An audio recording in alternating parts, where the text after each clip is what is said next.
Doctor شاہد حسن صدیقی صاحب آپ کو ویلکم کرتا ہوں شو میں. سوچ رہا ہوں کہاں سے شروع کروں, ایک ساتھ اتنی ساری خبریں آ گئیں. بات آپ سے بجلی پر کرنی ہے, ملکی حالات تبدیل ہو رہے ہیں, وبا کے اثرات کی وجہ سے, اب تیسری لہر کی وجہ سے لاک ڈاؤن کی طرف بھی جا رہے ہیں. ڈاکٹر شاہد حسن صدیقی صاحب پہلے تو یہ بتا دیں کہ یہ جو اتنا واویلا کھڑا کیا ہوا کہ صاحب پاکستان کی معیشت کو اس کی وجہ سے کوئی حرج نہیں ہوا, تو ہم بڑے خوش ہیں, ہماری معیشت بڑی ٹاپ جا رہی ہے. ذرا پاکستان کی معیشت کا نقشہ کھینچ دیں ہمارے لیے. بہت شکریہ آپ کا.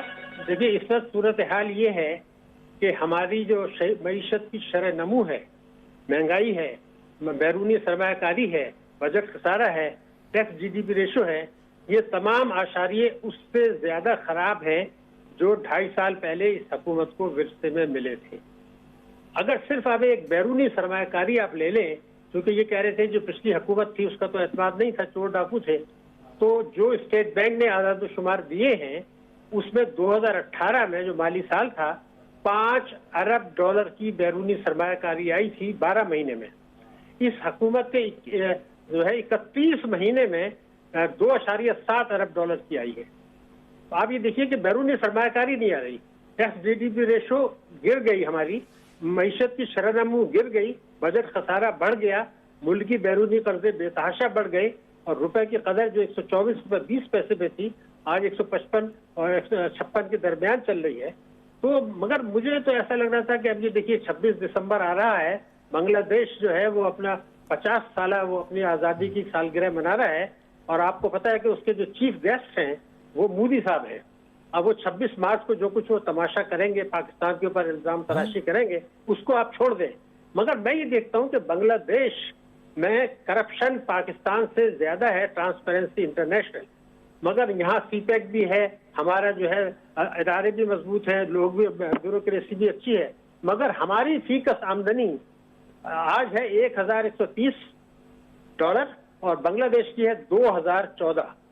یہ وہ صورتحال ہے کہ 50 سال پہلے وہ بالکل تباہال حالت میں الگ ہوا تھا, اور ہم نے بھی کہا تھا کہ یہ ایک لائبلٹی تھی, ہمارے سے نکل گئی.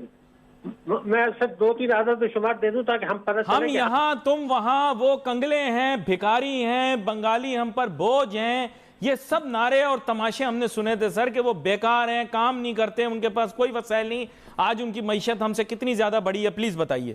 جی دیکھیے فی کس آمدنی ان کی ہے $2,064, ہماری ہے 1,130, یعنی ہماری آدھی ہے.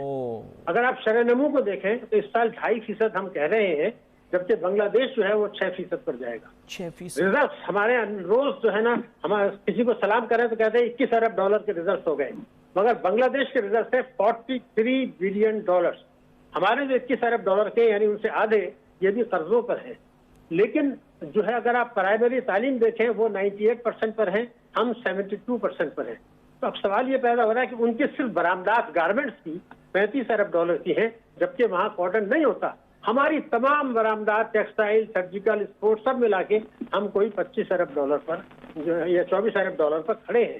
تو اب سوال صرف یہ پیدا ہو رہا ہے کہ یہ ہم ہر چیز میں آگے, اسٹریٹجک لوکیشن, سی پیک, ہمارے مضبوط فوج, سب کچھ ہے, لیکن ہم پیچھے کیوں جا رہے ہیں؟ حالانکہ کرپشن یہ بہت بڑا فرق ہے.